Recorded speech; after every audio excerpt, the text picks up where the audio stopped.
За бүгдээрээ сайхан амарсан уу? Нэстэ сайхан амраад л байна. Одоо маргааш явлаа. Одоо явах цаг нь болж. Одоо эндээс жоохон удах юм бол дэми юм болох бах. Бүх юм өөрийн гэсэн хязгаартай байгаа тийм үү? Би эндээс жоохон удах юм би явахгүй байхаар шинжтэй.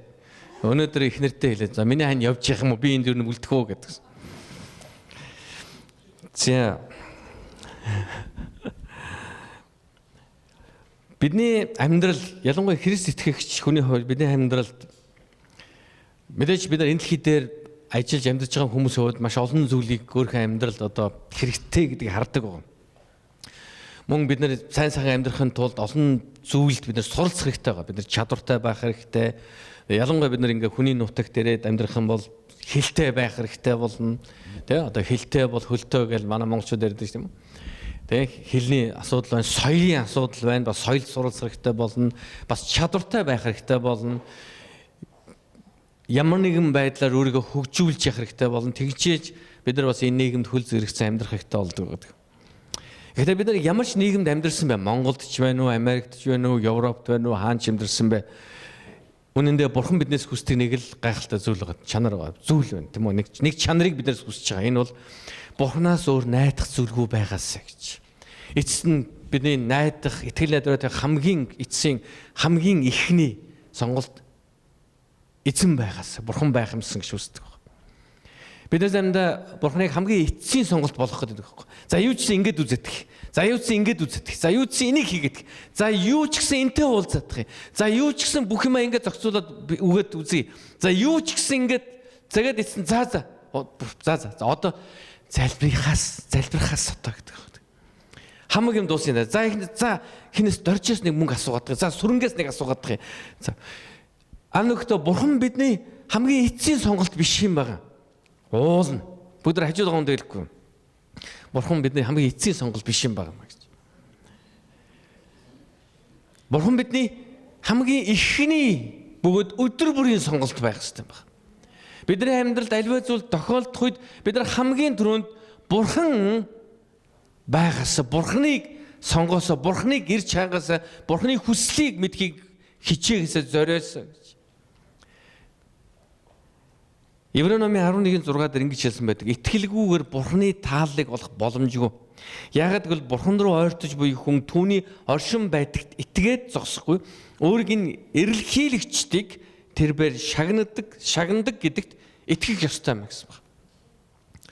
Итгэлгүйгээр бурханы тааллыг олох боломж байхгүй маа гэсэн. Ингэж хэлээгүй. Чадваргүй байсан бол гэж хэлээгүй. Эсвэл царайгаар гэж хэлээгүй. Халелуя.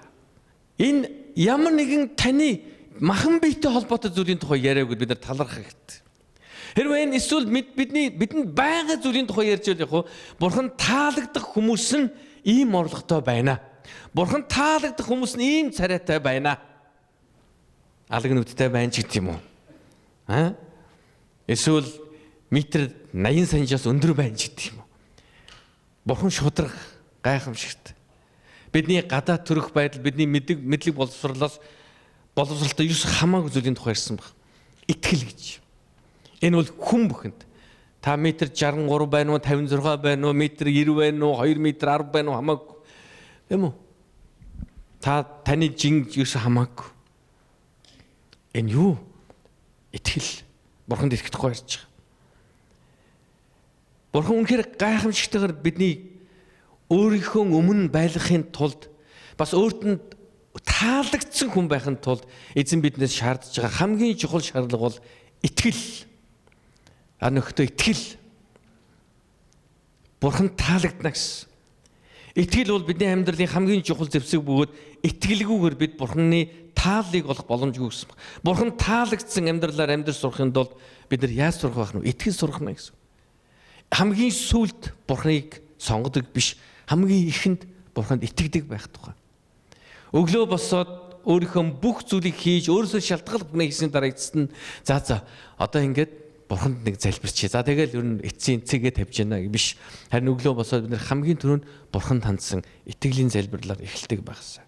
Итгэлээр өсөх нь үйл явц. Нэг талдаа бурхан биднийг дагуулж байгаа замаар бид нар өсдөг, итгэлд биднээс суралцдаг. Нөгөө талдаа бид Бурхны үг, амьд үгийг уншиж судалж Бурхны үгийн дагуу амьдрахыг сонгох үед бид нар итгэлээ өсчээд байгаа. Тийм учраас ийм хоёр замаар бид нар итгэлээр өсчээд. Өнөөдөр таны туулж байгаа зам магадгүй таны зарим чи би ийм замаар явмааргүй байсан, би ийм амьдралаар амьдрмааргүй байсан, би ёстой ийм болно ерөөсөө бодоогүй байсан. Харин тийм бидний ихэнх нь бодоогүй замаар явж байгаа. Би хизээч өөрийгөө пастор болно гэж бодоогүй байхгүй. Би яг бодоогүй замаараа явж байгаа сүүлийн 30 жил. Бүр би Христ итгэж гэж бодоогүй байхгүй. Христийн тухай ярих үед би юу гэж боддог байсан гэж ер нь Христийн тухайч нэг ярьдгүй л байсан л да. Бид нар кино дээр бид нар нөгөө Орс одоо кинон дээр л бид нар хардаг байсан ш тийм үү. Нэг сахалтай нэг атец гэх тийм үү. Атец гэл. Үнэн алдртын шашин. Орсл гэж боддог ш. Есүсийг Орсл гэж боддог байлаа ш. Тэгж боддог байсан хүн байна уу? Есүс. Тэр еврей гаралтай ерөөсөө мэддэггүй байсан ш. Би бол Орсл юм баг гэж боддог гэсэн. Гэтэл харин явсаар байгаа дараа нь Есүст итгээд тэгсэн Есүс Христ чи тийм еврей хүн бол таарсан шүү дээ. Итгэлээр өсгөх нь үйл явц. Бидний явж байгаа зам бид нар заримдаа ингэж боддог. Энэ Христ итгэсний дараа л ер нь Бурхан биднийг харж эхэлж байгаа юм шиг бодоход байдаг. Үгүй. Библи өгүүлсний дагуу юу гэлээ? Энэ дэлхийн суурийг тавихаас өмнө гэдэг. Бид нэг ихийн хөвлөд бүрэлдэхээс өмнө Бурхан биднийг мэдчихсэн гэдэг. Өнөөдөр энд байгааг чинь Бурхан мэдчихэж байгаа. Бурханы хяналтаас гадуурх юм бидний амьдралд тохиолдохгүй гэдгийг бид ойлгох хэрэгтэй. Бурханы мэдээгүй зүйл. Бурхан гинт яана юу болсон боталтай яатсан гэнэ? Чаавас. Сэнгэр гэж өстө төсөөлсөнгүй штэ гэж Бурхан бодно гэж байна уу? Энэ удаа эхнэр бит хоёр ер нь бол хамгийн урт аялал хийж байна л да. Америкт ирээд 18 хончлоо.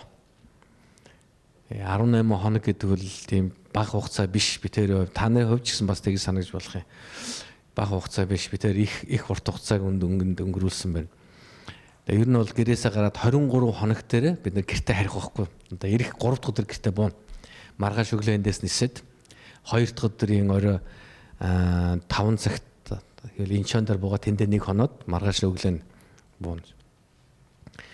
Бидний энэ аялж байгаа энэ өдрүүдийн хүртэл эзэн тогтчихсэн, эзэн мэдчихсэн гэдэгт би эргэлзэхгүй байна. Тэгэхээр нэг талаараа Бурханы биднийг удирдуулж авч явж байгаа зам, нөгөө талаараа бид Бурханы үгийг уншихыг сонгож, өдөр бүр уншиж, өдөр бүр Бурханы үгийг сонгох, тэр сонголт шийдвэр гаргах үед бид нар итгэлээр өсчээд байгаа. Тэгэхээр итгэлээр өсөх гэдэг бол зөвхөн он сургаал биш гэдгийг бид нар ойлгодог. Энэ л зүгээр л номлолыг сонсох биш, зөвхөн номлол сонсоод итгэлээр өсчдөг юм биш. Энэ номлол бидний амьдралд, энэ үг бидний амьдралд хэрэгжиж биелэх нь өөрөө биднийг итгэлээр өсгөж байдаг юм байна. Эхлэл номын 12 дугаар бүлэг дээр Авраам эцгийн гэрээ орхиод явсан.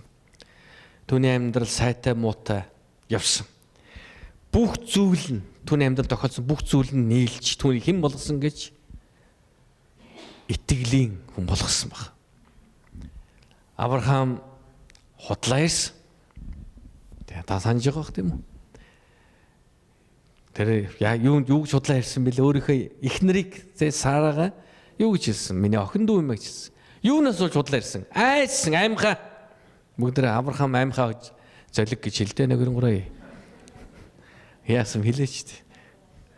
Бүгд эсвэл хажууд хонд дөрөх Авраам ч гэсэн аймхаа золиг юм биш үү гэж. За нэгэн гурай. Хэлэхгүй байна. Манай итгэлийн үгээр муу үгээр ярихгүй гэж бодод байна. Гэхдээ Библиэлд бичсэн шүү дээ. Тэр мөнхөр аймхаа золиг. Өөрийнхөө ингэж хэлээд байгаа шүү дээ. Ингэж бүр бичсэн байдаг шүү дээ. Чи ийм үзэгсэлэнтэй чамайг авч суухын тулд намайг алчихвээ. Come on. Эра танаа нөхөр тэгж яриул яах вэ танд? Та баярлах уу? Танаа нөхөр чинь чи үзэгсэлэнтэй яана би явж байгаа. Ягаад чи үзэгсэлэнтэй хүнтэй суудчих юм ястаа гай болох гээд байна. Чамайг авсахад намайг алах гээд алчвал яана гэж яриул. Тэгэд би чамайг ер нь бол эхнэр гэхгүй. Ер нь дүү мүүгээ энэ төр гэж ярина гэвэл тань тааламжтай байх уу?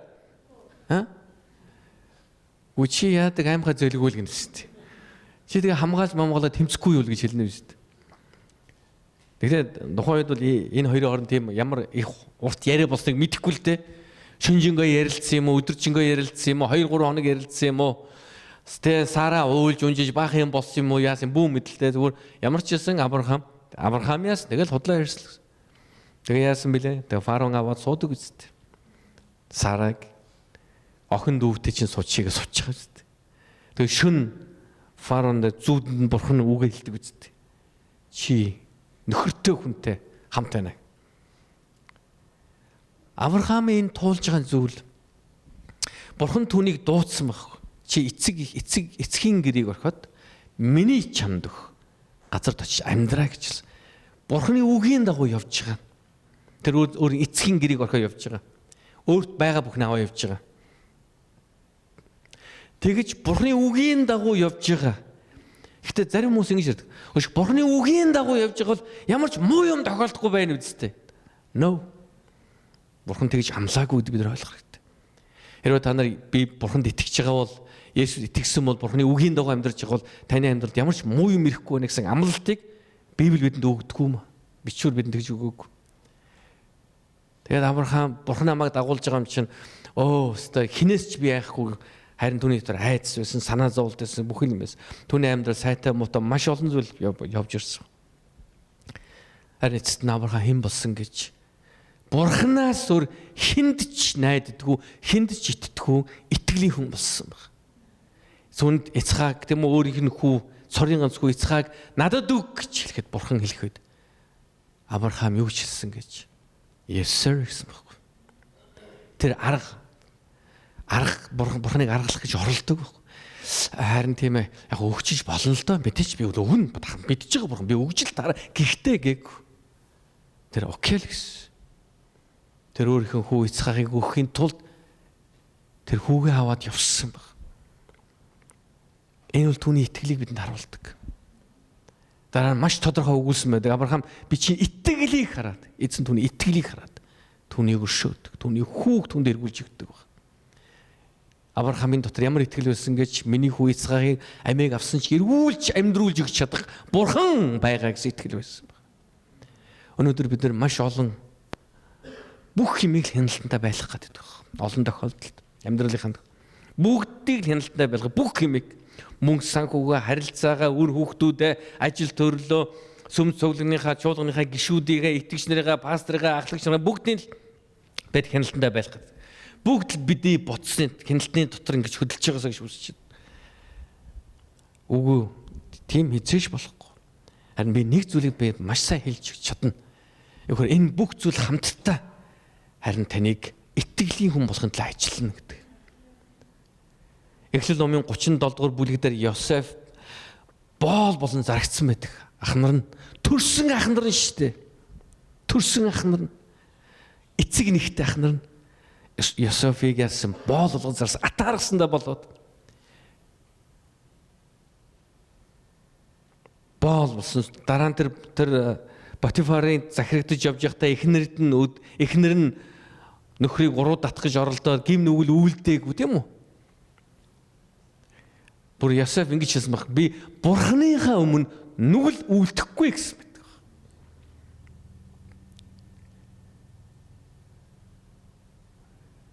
Йосеф тэнд ямар нэгэн байдлаар шалтгаан тоожиг. Бурхан би өдөөгүй штэ. Би эхлүүлээгүй байхгүй. Энэ эмэгтэй чинь өөрөө ингээл янз янз болоод тэгээд одоо махан биетэй залуу хүний хувьд би ч одоо тэгээд уруу татагдсан байна. Уучлаарай, гимшчээ, намайг уучлаарай. Өстө буруу юм боллоо. Ерөөсөө тийм зүйлийн тухай яриаг харин ч тэр би бурханыгаа өмнө нүүл би үлдэхгүй маа гэж тэр хэлсэн байдаг. Тэр боол болсон. Дараа нь хоригдол болсон. Түүний туулсан бүх зүйл эцэн түүний хэн болгосон гэж жинхэнэ итгэлийн ба уучлалын хүн болгосон баг. Та нар санаж байгаа бол Йосеф хамгийн сүүлд ах нартайгаа уулзах үедээ ах нар нь түүнээс айдаг. Санаж байна уу? Египтэд очиод бүгд тэр юу болдог шүү дээ нөгөө юу гэдэг лээ? Үлсгэлэн болоод тийм үү? Их үлсгэлэн болоод тэгээ Египтээс тэд шин будаа авах гад очисон гурил будаа авч явдаг. Тэгээд Йосеф тэднийг хараад Йосеф тэдэнд өөргөө илчилэх үед бүгд айж байгаа. Нөгөө олон жилийн өмнө зардсан нөгөө дүүн гигэн дүрээрээ бүр эрх мэдэлтэй хүн болцсон байх. Харин юу гэсэн бүү ээ гэж хэлсэн мэт. Йосеф. Та нар бүү ээ. Энэ өдрийн төлөө гэж гайхалтай хэлсэн. Энэ өдрийн төлөө энэ үе олон хүнийг аврахын тулд Бурхан намайг энд үл илгээсэн юм а гэсэн байдаг. Тэр зарагдсныгаа, боолвол зарагдсныгаа, тэр хоригдол болсныгоо, амьдралынхаа туулсан бүх үйл явцыг тэр юу гэж дүгнсэн гэд эцэст нь Бурхан намайг фараоны дэрэг даваачиж үе олон хүмүүсийг аврахын тулд мөн ах нартаа та нарыг ч гэсэн аврахын тулд Бурхан намайг энд илгээсэн. Та нарын өмнө намайг илгээсэн юм а гэсэн. Ямар агуу гайхалтай итгэл вэ?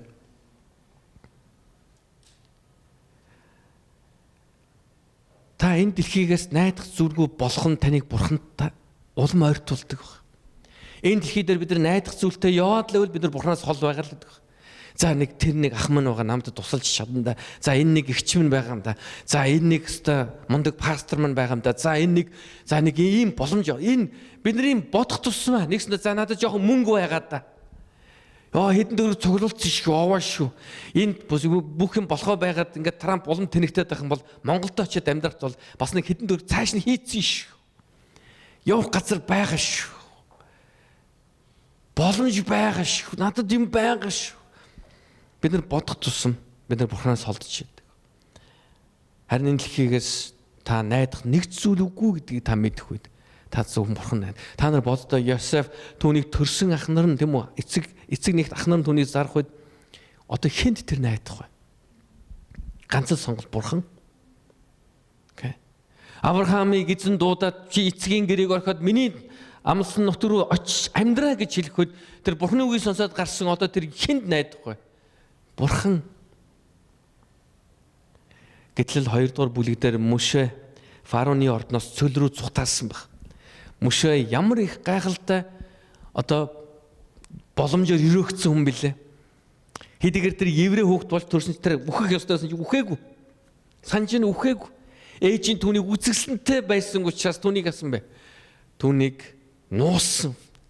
Тухайд фараон яасан бэлээ? Бүх эрэгтэй хүүхдүүдийг алаад эмэгтэйчүүдийн үлдээгээрэй гэсэн байдаг.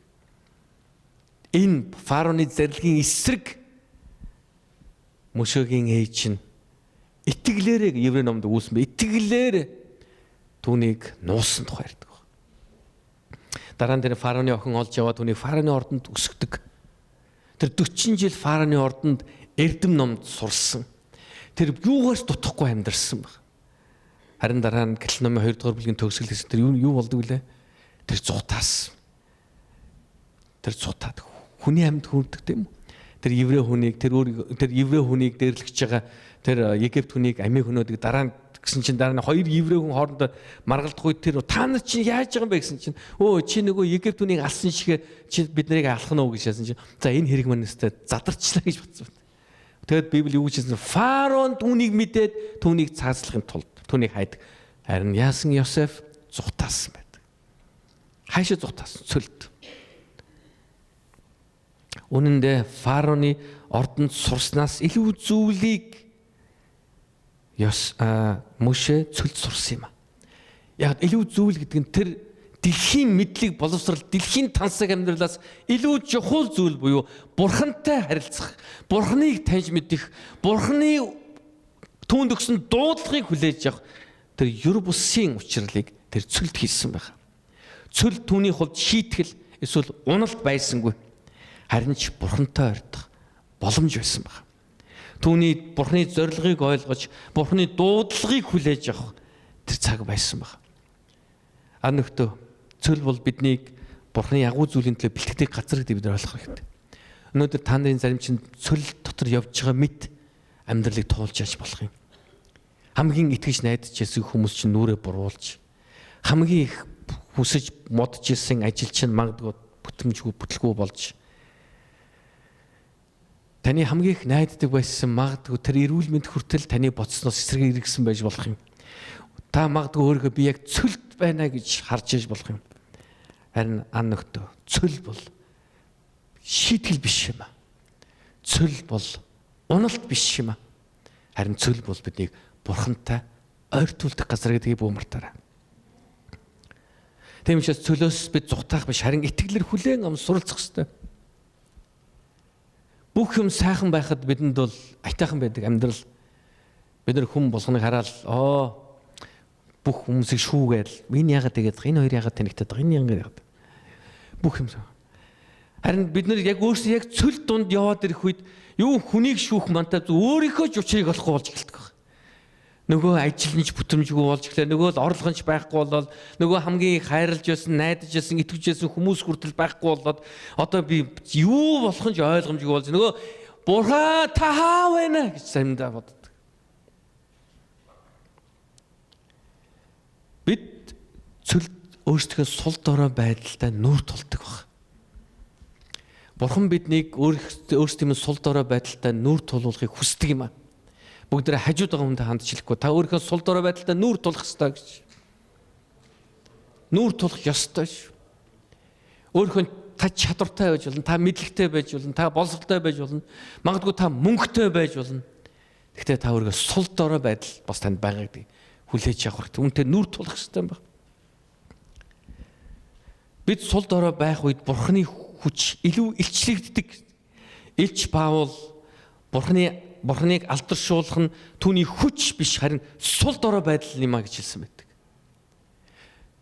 Бид нар ер нь ихэнх тохиолдолд ингэж боддог байхгүй. Нэг гоё амьдраад Бурханыг алдаршуулъя гэж боддог байхгүй. Нэг гоё юмтай амьдраад хэний ч доорохгүй амьдрал Бурханыг алдаршуулъя гэж.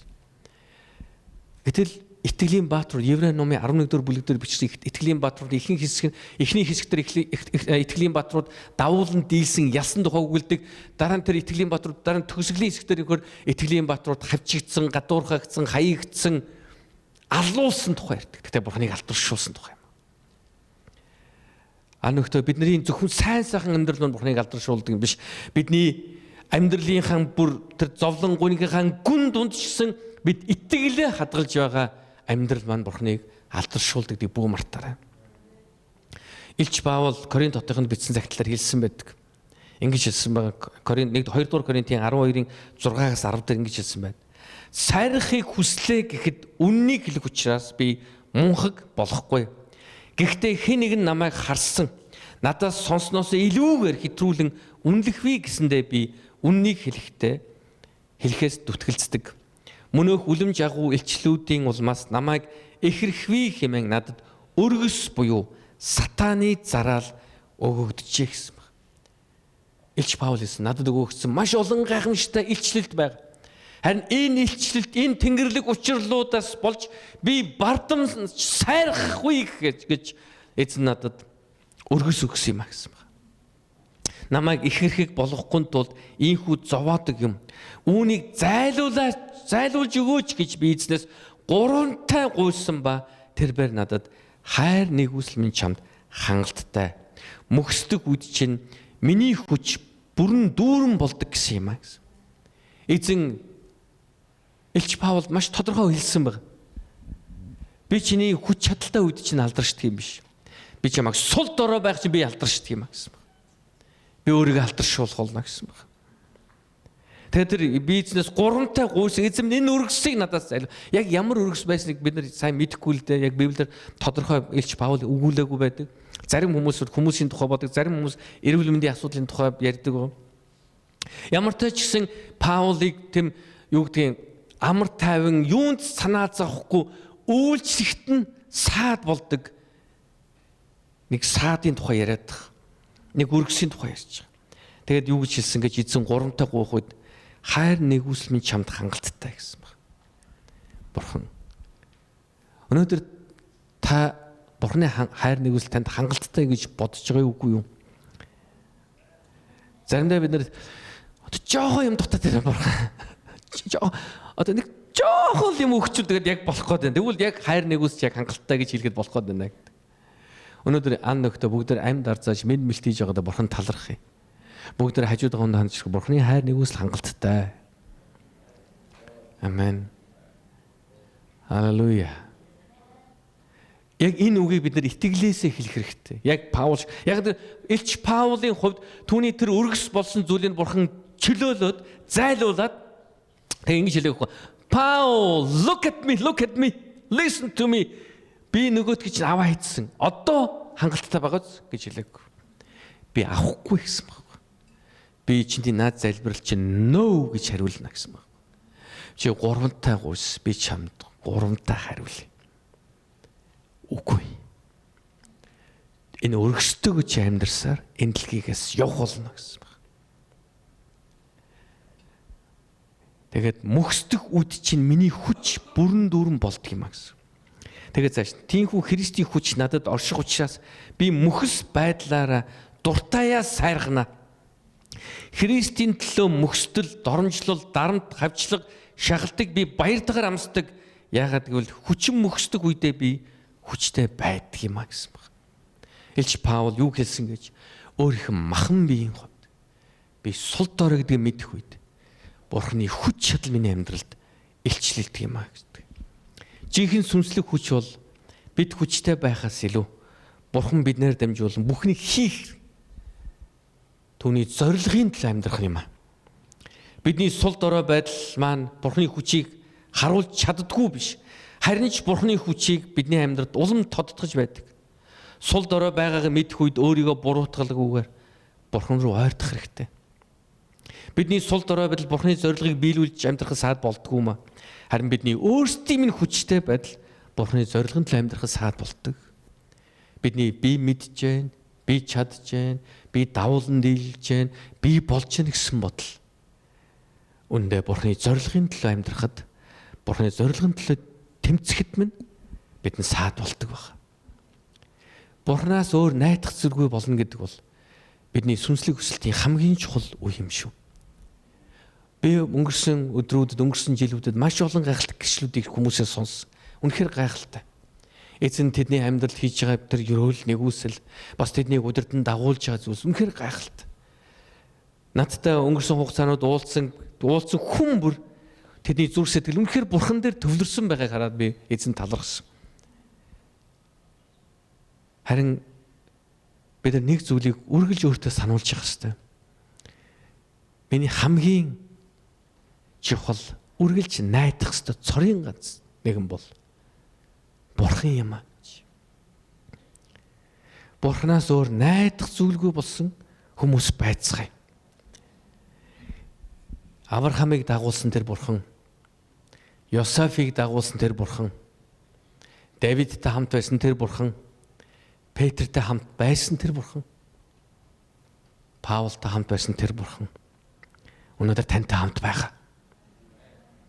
Халелуя. Ишая номын 26-гийн 4-т хэлэхдээ Яавал үрдийн хад ямагт яавад итгэх түн гэсэн байна. Бус бүх зүйл үрдих биш. Яг бидний махан бие сулдаж дороотох болно. Үрдих биш. Өнөөдөр махан биеийн хүч чадал найдаж явал энэ үрдих биш. Энэ үрдих биш. Бид энэ дэлхий дээр хит хөрөнгө бүх зүйлийг орхиод явна энэ үрдих биш. Харин үрдийн хад бол Яава буюу эцэг юм аа гэсэн. Бид нэр сая дуусчтай Барух хаба Бишам Адонай гэх тийм үү? Та нар энэ үгийг мэднэ те? Барух хаба Бишам Адонай гэж те. Эзний нэрээр ирсэн ерөөлтэй яа гэсэн үг тийм үү? Эзний нэрээр ирэх чинь ерөөлтэй яа гэж. Эзний нэрээр ирэх чинь ерөөлтэй. Энэ одоо эзнийг тунхаглаж байгаа л да. Эзнийг тунхаглаж байгаа юм. Тэгэхээр яг эзнийг тунхаглаж байгаа яг энэ эзний нэрээр ирэх чинь ерөөлтэй гэж Бурханд бид нар бүх итгэл найдвар бүх зүрх сэтгэлээ тавьж байгаа. Өнөөдөр ан өгтөө бид нар өөрсдийнхөө амьдрал дотор бид өөрсдийнхөө нэрээр ирж байгаа биш ирж байгаа хүмүүс биш. Бид өөрсдийнхөө нэрээр өөрийнхөө хүч чадлаар амьдрахаас илүү яавад найдах хэрэгтэй юм. Тэр бол бидний хад юм а гэж. Өө би чинь гайгүй боловсралтай болно гэж харахаас илүү Бурхан минь та миний бүх зүйл шүү гэж. Дуулал 62-ийн 5-6-д ирсэн. Зөвхөн Бурхан л надад тайвшруулыг өгнө. Найдвар минь гагцгүй түүнээс л ирнэ. Зөвхөн тэр л миний хад, миний аврал, миний бэхлэл тиймээс би тэгтлээ их гуйхгүй гэсэн. Иремья 17:7 дээр хэлсэн байдаг. Харин Яавад итгэж найддаг хамаг найдвар нь Яава байдаг хүн ёроолтой гэсэн. Бурхан найддаг хүн ёроолтой юм а гэсэн. Ром 10:11 хэлэхдээ яагаад гэвэл хэн түүнд итгэж найдна тэр хүн огт сандрахгүй гэж бичвэр хэлж байна гэсэн байдаг. Огт сандрахгүй маа. Мэдээж бидний амьдралд маш олон сандрах зүйл тохиолддог, тийм үү? Та нар Монголд байгаа гэр бүлээ сонсох үедээ сандарч твдэх үе байдаг. Тэд нар маань яах вүлээ гэж. Та нар магадгүй энд байж байхдаа ажил төрөл бас өөрийнхөө үр хүүхдүүдийг хараад бас сандрах твдэх үе байдаг. Эдгээр маань яах вүлээ дээ гэж. Бичиг баримт, эсвэл ажил төрөл, эсвэл заримдаа энэ нийгмийн орчин үр хүүхдүүдийг нь буруу зам руу уруу татах үе дээ гэж айд санаа зовлтөрдөг. Анохтой бидний найдах, бидний хадан суурь бол эзэн Есүс Христ. Бид нар үр хүүхдүүдтэй хангалттай их төрөнгүүлдэж чадахгүй бид нэг юмыг өвлүүлж чадна. Энэ бол итгэл. Бурхантай байх. Тэгвэл өнөөдөр би та бүхнийгээ эзний үгээр ятгах байна. Өнөөдөр та бүхэндээ хоолсон үгийг та ойлгоор Бурханаас өөр найдах зүйлгүй хүн байцгаая гэж. Бурханаас өөр найдах зүйлгүй хүн байцгаая. Эзэн минь та надад мэрхэн ухаан өгөөс. Эзэн минь та надад чадвар өгөөс. Эзэн минь та надад үе таалга нээж өгөөс. Эзэн минь та миний гэрүүлийг та бүрэн бүтэн байлгаасай. Эзэн минь үр хүүхдийн минь эрүүл байлгаасай. Эзэн миний өвц зовсон биеийг та итгэж өгөөс. Бурхан минь та миний цорын ганц найдах нэг юм билээ гэж. Бүгд хамт эзний өмнө залбирцгаая. Бүгд босцгоё. Халелуя Иесус.